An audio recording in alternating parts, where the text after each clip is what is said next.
자, 그럼 이제부터 우리가 이 시를 배우는 가장 핵심적인 목표, 운율에 대해서 초점을 맞추고 한번 정리해 보도록 하겠습니다.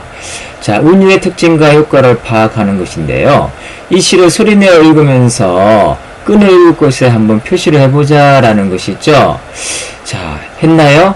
돌담에 속삭이는 햇발같이, 풀 아래 웃음 짓는 샘물같이. 자, 이처럼 읽어보면 알겠지만 오늘 하루 하늘을 우러르고 싶다. 새학시 볼에 떠오르는 부끄럼같이. 대체적으로 3번 끊어서 읽어지죠. 이것을 삼음보 이렇게 이야기합니다. 3번 반복해서 끊어 읽어짐으로써 이 시에서 자연스럽게 리듬감이 드러나고 있는 것이죠. 두 번째, 시에서는요, 반복, 이 반복적인 표현이 운율감을 아주 대표적으로 드러내는데, 돌담이 속삭이는 햇발에 쓰인 반복적인 표현, 이것이 어떻게 운율을 드러내는지 한번 살펴보도록 하겠습니다. 그 전에 시에서 운율을 드러내는 여러 가지 방법, 이것을 한번 정리하고 넘어가겠습니다. 시에서 운율을 형성하는 방법은 여러 가지가 있겠지만 몇 가지를 한번 정리해 봅시다. 첫 번째, 글자 수입니다. 글자 수, 음수율, 음의 수 이렇게 이야기하는데요. 주로 시조에서 많이 등장하지요. 그죠?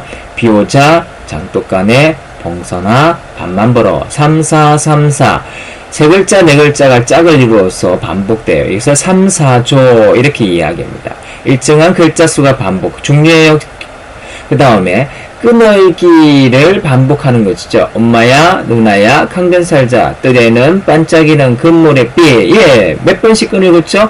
하나, 둘, 셋 해서 삼음보. 보자는 발자국 보자예요. 3번 음을 띄다 이 뜻이거든요. 그래서 엄마야, 누나야, 3번 음을 띄다.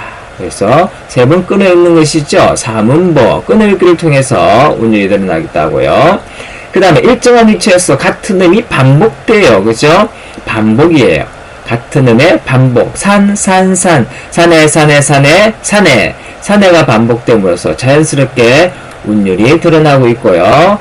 그 다음 또 비슷한 문장 구조. 그죠? 같거나 비슷한 문장 구조가 반복돼요. 벚꽃 지는 걸 보니 푸른 소리 좋아. 뭔말 하는 걸 보니 뭐뭐마저 좋아해서 보니 좋아의 어떤 문장 구조가 반복되죠. 역시 이걸 통해서도 운율이 드러납니다.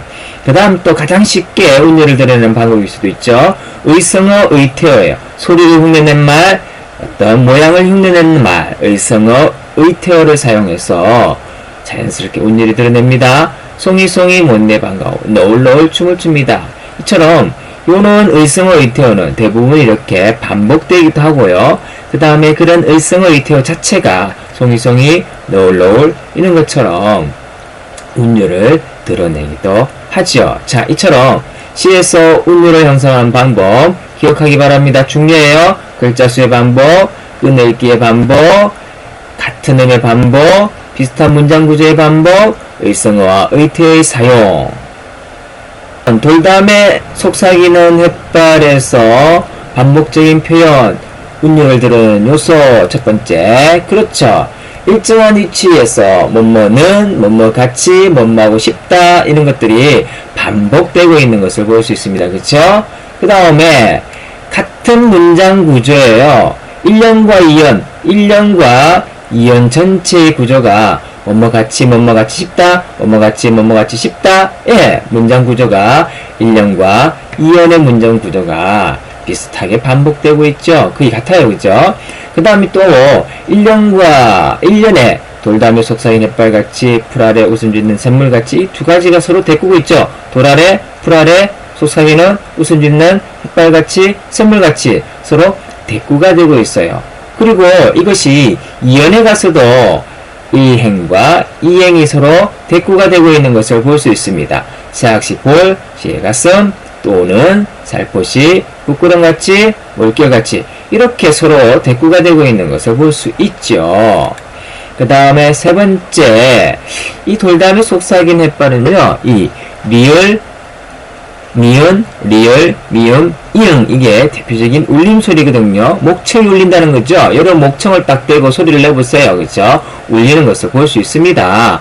모음과 이런 울림 소리는요, 자연스럽게 좀 더 부드럽고 뭔가 리듬감을 주기도 하죠. 그래서 돌담, 햇발, 불, 웃음, 샘물, 마음, 하루, 보드레아, 에메랄드, 있죠. 예, 이렇게 이런 울림 소리의 반복, 이런 것들이 바로 돌담에 속삭이는 햇발의 리듬감, 운율감을 드러내는 요소들이다. 그러고 보니까 굉장히 많죠.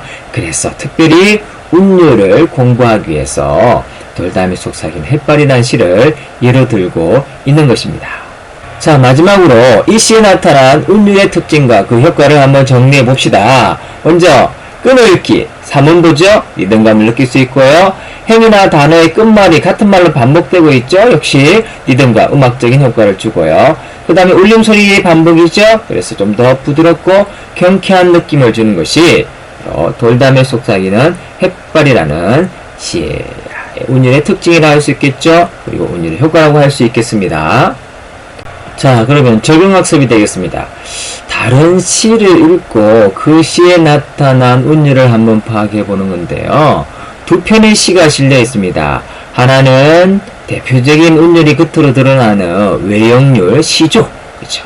그 다음에 또 하나는 자요시, 소를 웃긴 꽃이라는 재미있는 시, 두 편의 시에서 운율이 어떻게 드러나는지 한번 살펴보도록 하겠습니다. 먼저 정철의 훈민가예요. 그죠? 훈민가는요, 형식이 정해져 있는 정형시고요. 옛날 시조고요. 그 다음에 몇 개의 연으로 되어 있는 연시조예요. 자, 이 시는요, 당연히 시조니까 형식이 정해져 있으니까 외형률입니다. 사음보, 그 다음에 이음보 중첩이라 하기도 하고요. 글자 수가 동일하게 반복되고 있죠. 3, 4, 3, 4, 3, 5, 4, 3 이렇게 3, 4조의 운율이 드러나는 겁니다. 이 시조의 특징을 보면요. 뭐뭐 하자꾸나, 잤으라의 총류형 어미를 반복해서 설득적이다, 그죠? 그런 성격이 강하고요. 자, 이번에 우리가 초점 맞추는 거 운율입니다. 네 마디로 끊어 읽어져요. 시조는 모두 네 마디로 끊어 읽어지죠. 또는 두 마디로 끊어 읽어지는 것이 반복되고 중첩되고 있죠. 그래서 사음보 또는 이음보 중첩이라 하기도 하고요. 자, 이것으로 말미암아 자동적으로 운율이 드러나고요. 그 다음에 글자 수죠. 세 글자와 네 글자가 규칙적으로 반복돼요. 3, 4, 3, 4, 3, 5, 4, 4 이렇게 45자 내외 이게 시조의 특징이지 않습니까? 그래서 외역률을 이루고 있다 정리할 수 있겠고요. 그 다음에 윤희상 시인의 소를 웃긴 꽃 재밌죠? 그죠? 자, 이 시조는 시조가 아니다. 이 시는요 자유시죠. 그 다음에 굉장히 뭐예요? 그렇죠? 향토적이에요. 그죠? 예. 그러면 자, 이 시에서 마치 그죠? 옆 사람과 대하는 듯한 표현이 친근감을 주기도 하고요. 그 다음에 중요한 거 하나 거시지 반복을 통해서 리듬감이 형성되고 있다. 이렇게 운율적인 요소를 정리해 볼 수 있겠습니다. 자, 그러면 시의 표현 방식 소단은 1 비유적인 표현 방식에 이어서 운율에 대해서 한번 살펴보도록 하겠습니다. 운율이죠. 운율이 뭐냐? 운율의 의미입니다. 그렇죠? 시를 읽을 때 느껴지는 말의 가락이다. 이렇게 정리해 볼 수 있겠고요. 규칙적인 말의 반복을 통해서 형성된다. 이렇게 정리해 볼 수 있겠습니다. 구체적으로 운율의 형성 반복을 몇 가지로 정리한다면 같은 소리, 시어나 식구의 반복, 그 다음 같거나 비슷한 문장 구조의 반복, 그리고 일정한 위치에서의 같은 음의 반복, 그 다음 일정한 글자 수나 음부의 반복, 그 다음에 의성어와 의태어 반복 이렇게 정리한 거 기억나시죠? 그 다음에 이제 운율의 종류입니다. 크게 외역률과 그 다음에 내재율 두 가지로 나눠볼 수 있겠어요. 그죠? 외역률은 끝으로 그 형식, 그죠?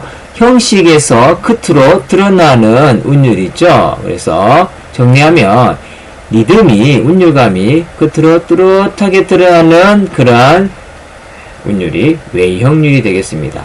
엄마야 누나야 강변 살자. 삼음보로 끊겨지죠. 그죠? 삼음보라든지 그 다음에 비오자 장독간에 봉선화 반만 열어. 글자 수가 3, 4, 3, 4. 그죠? 3, 4조라든지 물론 이것도 사음보로 끈을 껴지죠. 그죠? 이처럼 어떤 겉으로 드러난 형식, 그죠? 예, 말미암아 운율이 드러나는 거.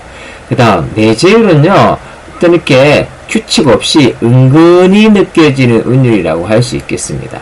정리하면, 일반적으로 형식이 정해져 있는 시조, 정형시에서 외형률이 겉으로 드러나는, 외형률이 나타나고요. 그 다음에 자유롭게 쓰여지는 자유시에서는 내재율이 일반적으로 드러난다. 이렇게 정리할 수 있겠습니다. 그 다음 마지막 중요한 게 운율의 효과지 않습니까? 이런 운율이 어떤 효과를 드러내는가? 먼저 그 시인의 의도와 주제를 이렇게 뒷받침하고 잘 드러내는, 그죠? 우리가 돌담에 속삭인 햇발에서 그 봄하늘, 봄의 어떤 풍경을 이런 운율을 통해서 리듬감과 경쾌함과 어떤 부드러움 이런 것들이, 그죠? 뒷받침되지 않습니까? 그 특히 울림소리 등등을 통해서. 그 다음에 두 번째 운율의 효과입니다. 분위기와 어조 형성에 기여를 하죠. 같이 이어지는 설명이죠. 세 번째, 정서와 언어의 아름다움을 느끼게 하는 것이 운율의 효과다. 이렇게 정리할 수 있겠습니다. 자, 이것으로 시의 표현 방식 두 번째, 운율에 초점을 맞추고 우리가 돌담에 속삭이는 햇발을 공부해 봤습니다. 수고했습니다.